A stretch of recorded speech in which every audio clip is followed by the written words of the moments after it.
Hello everyone, आप सभी का स्वागत है। ये लेक्चर 259 हम नए टॉपिक के साथ यहाँ पर आए हुए हैं।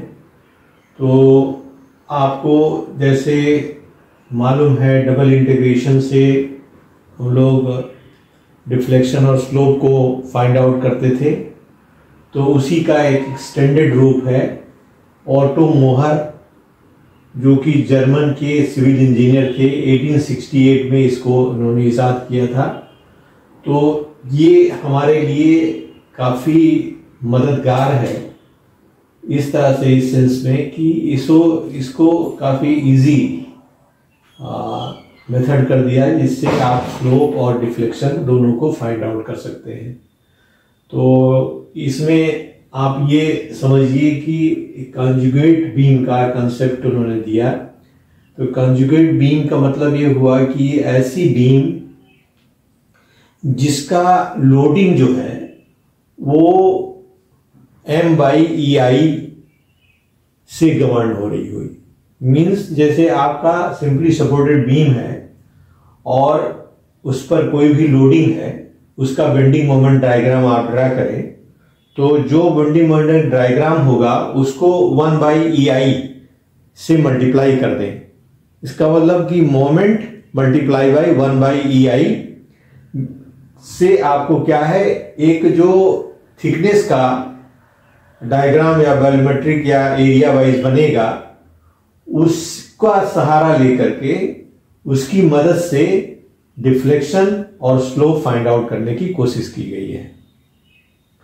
तो यहां पर जो इसका रिजल्ट है वो जनरली डबल इंटीग्रेशन का जो मेथड है, that is EI d2y upon dx square equals to m पे आपका ये टोटल आधारित है। जब इसमें x का पार्ट यहां मल्टीप्लाई कर दिए तो mx एरिया हो जाएगा, और इसके बाद जो स्लोप है उनमें बिटवीन इंटीग्रेशन दो पॉइंट के बीच में करके, तो इससे इसी इक्वेशंस का फायदा लेते हुए इसी में x से मल्टीप्लाई करके और विदाउट x करके स्लोप को और डिफ्लेक्शन को फाइंड आउट करके इस रिजल्ट पर पहुंचे हैं जो आपको यहां पर दिखाई दे रहा है। इसका जो सारांश है या इसका जो जीस्ट है वो इस तरह से है कि जैसे आप समझिए कि an imaginary beam for which the load diagram is the M/EI diagram. Means जो मोमेंट आप ड्रा करोगे उस डायग्राम को लोडिंग मान करके अगर आप उस बीम की परिकल्पना करें तो वो कंजुगेट बीम कहलाएगी। दूसरा पॉइंट ये है कि the slope at any section of the given beam is equal to the shear force at the corresponding section of the conjugate beam. Means किसी भी पॉइंट पर, किसी भी सेक्शन पर अगर आप स्लोप फाइंड आउट करना चाहते हैं तो स्लोप क्या होगा, उस पॉइंट पे, कॉरस्पॉन्डिंग पॉइंट पे उस बीम के जो M/EI है वो स्लोप जो है शियर फोर्स के द्वारा गवर्न होगी। शियर फोर्स जो आएगा वही उसका स्लोप होगा। तो चाहे आपका स्टार्टिंग पॉइंट हो तो वो रिएक्शन जो होगा, रिएक्शन इज शियर फोर्स, तो वो वहां होगा, उसको हम समझने की कोशिश करेंगे। तो दैट इज कि slope at any section of given beam is equal to the shear force in the corresponding. तो आप ये समझ सकते हैं कि slope is related to shear force. दूसरा है कि deflection at any section of given beam is equal to bending moment at the corresponding section of the conjugate beam. माने कहने का मतलब हुआ कि अगर किसी सेक्शन पे आप मोमेंट लेंगे उस M/EI डायग्राम का, तो वो क्या करेगा, वो आपकी डिफ्लेक्शन को शो करेगा, उसको डिफ्लेक्शन को शो करेगा। तो कहने का मतलब हुआ कि दो चीजें हमें निकल के आई हैं, that slope is a function of shear and deflection is a function of moment of M/EI loading beam. ये हमारा दोनों का कहने का मतलब हुआ कि जो भी आपके पास बीम दी गई हो, उसकी लोडिंग हो, उससे बेंडिंग मोमेंट डायग्राम आप ड्रा करें, और बेंडिंग मोमेंट डायग्राम ड्रा करने के बाद फिर उसको लोड मानते हुए जो फर्दर रिएक्शन है, जैसे रिएक्शन फाइंड आउट करना, शियर फोर्स फाइंड आउट करना, बेंडिंग मोमेंट फाइंड आउट करना, ये सारा प्रक्रिया आप इसमें अपनाएंगे। तो हम क्या करते हैं कि एक छोटे से एग्जाम्पल से इसको आप थोड़ा देख लीजिए अच्छे से। तो ये मोटा मोटा पॉइंट है इसमें। नंबर 1 की कॉन्जुगेट बीम किसे कहते हैं? कॉन्जुगेट बीम का मतलब हुआ कि वो बीम जो एक परिकल्पनात्मक बीम जिसमें कि लोडिंग M/EI डायग्राम है, जो उसका M/EI डायग्राम की लोडिंग है वो अगर लोड को वियर करने वाली अगर बीम है तो वो कंजुगेट बीम है, और स्लोप उसको शियर फोर्स को दिखाएगा, डिफ्लेक्शन उसके मूवमेंट को प्रदर्शित करेगा। तो that is slope is a function of shear and deflection is function of moment. अगर मोमेंट आप निकाल लो किसी पॉइंट पर तो डिफ्लेक्शन होगा, स्लोप निकाल लो तो वो शियर होगा। तो ये आपके लिए काफी सहज है, सरल है कि भाई साहब हमने क्या किया, आपको शियर फोर्स निकाल लीजिए आपको स्लोप मिल जाएगा, मोमेंट निकाल लीजिए किसी सेक्शन पे आपको डिफ्लेक्शन मिल जाएगा। तो किसी बीम पर आप डिफ्लेक्शन और मोमेंट, डिफ्लेक्शन और अगर स्लोप चाहते हैं तो शियर और मोमेंट एक ही चीज जैसे लोडिंग में करते थे वैसे आप कर सकते हैं, बस M/EI डायग्राम का सहारा लेना पड़ेगा। तो इस हिसाब से आप इस काम को अच्छे से कर सकते हैं। तो यहाँ हम क्या करते हैं कि एक एग्जाम्पल लेते हैं, सिंपल सा एग्जाम्पल लेके कोशिश करते हैं कि कैसे हम इस चीजों को सॉल्व करेंगे।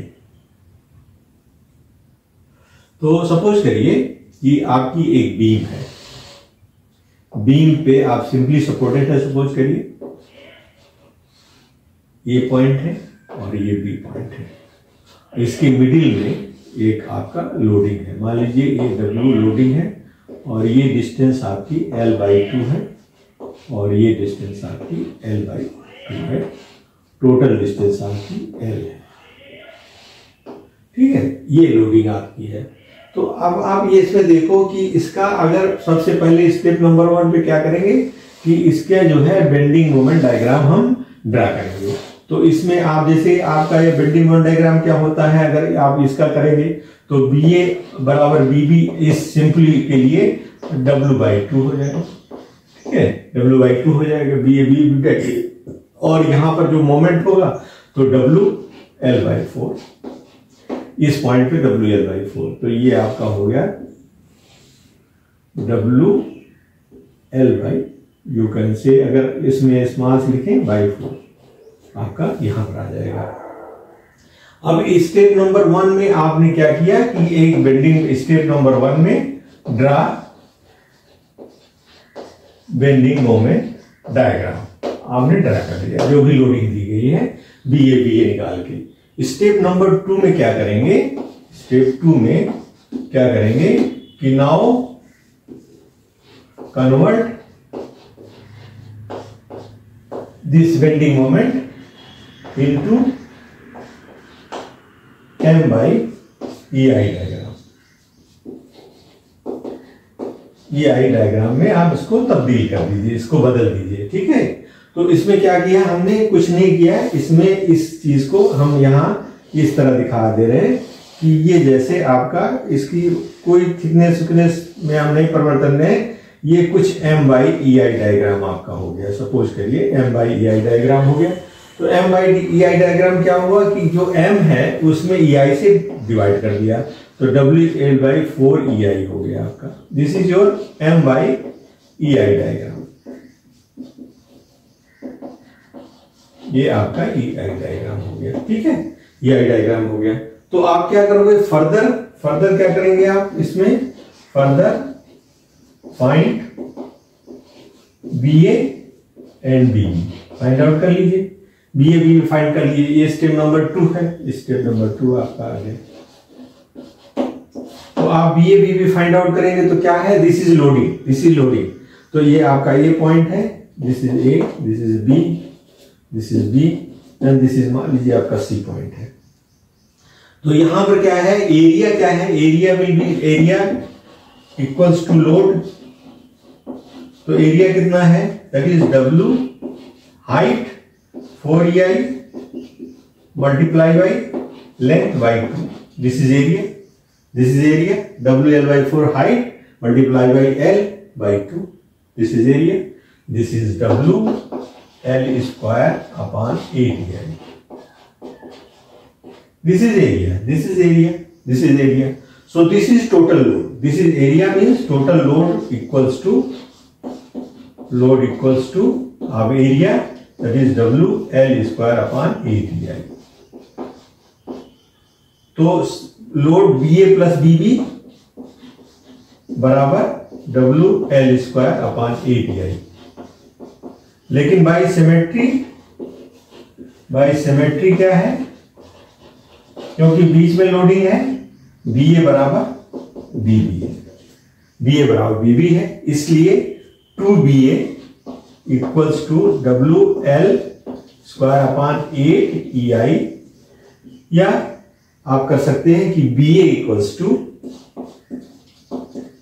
WL square upon 16 EI equals to BB। ये आपका हो गया। This is BA equal to WL square upon 16, 8 EI से 2 से डिवाइड कर दिया 16 EI। इतना आपको समझ में आ गया, इतना ये आपको समझ में आ गया।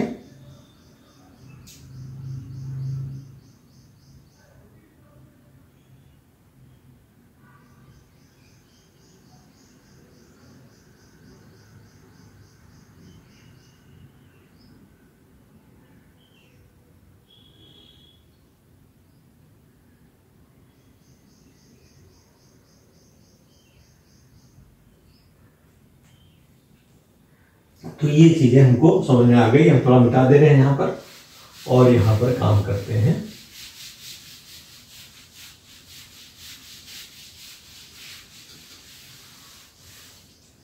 BA equals to BB equals to WL square upon 16 EI।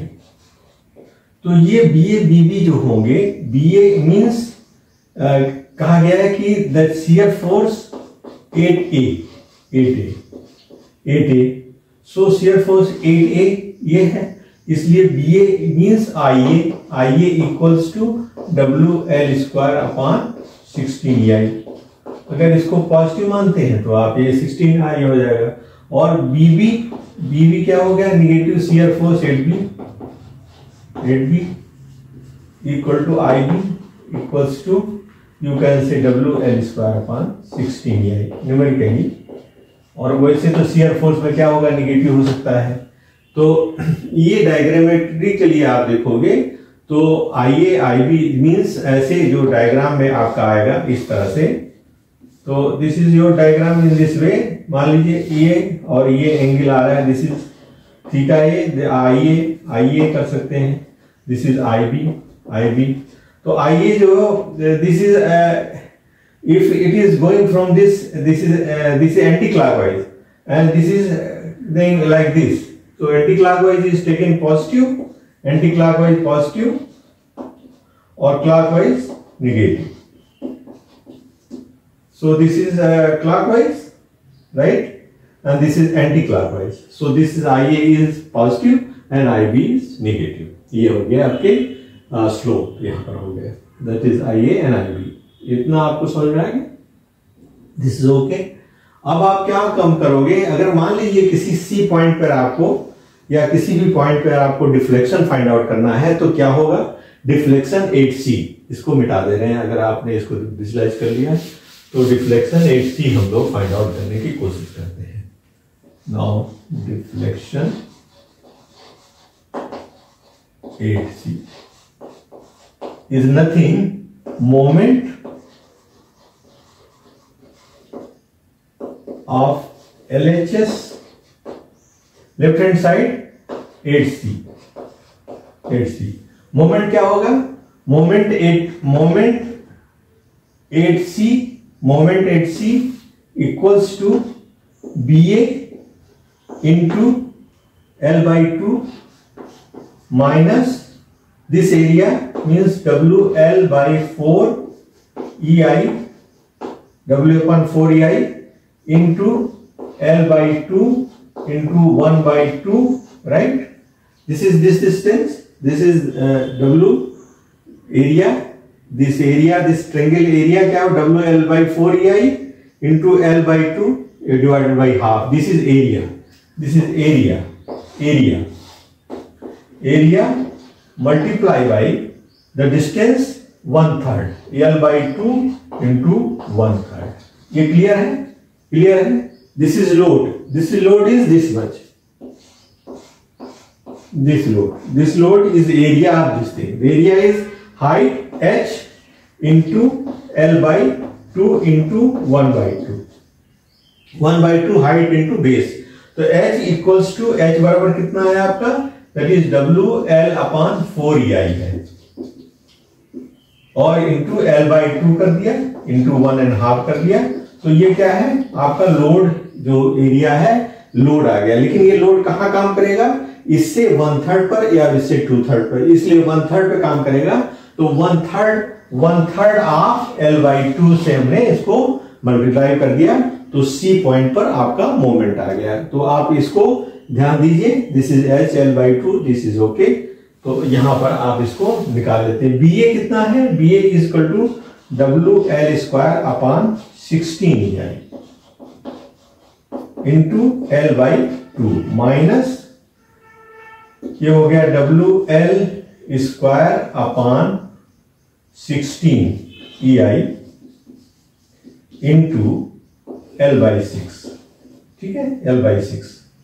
तो यहां पर हो जाएगा WL³/32EI माइनस WL³/96EI। तो 96EI को आप कॉमन ले लीजिए,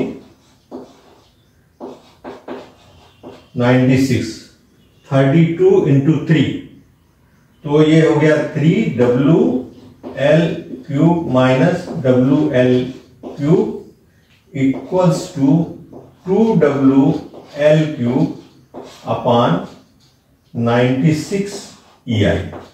जरा ध्यान दीजिए। सो this is your WL³/48EI। This is WL³/48EI. So your YC, that is deflection at this point, deflection at this point is YC, is deflection in this way.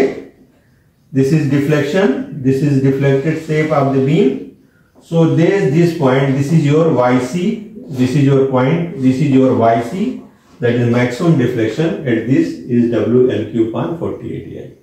तो ये इस तरह से आप जो है इसको स्लोप और डिफ्लेक्शन को आप फाइंड आउट कर सकते हैं। दिस इज द वे, कैसे आप इसको आप विजुलाइज करिए।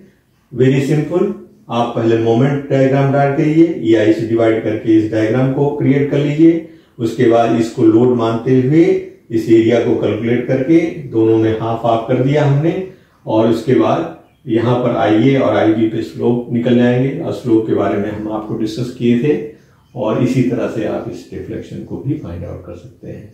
तो thank you for being with me, thank you very much.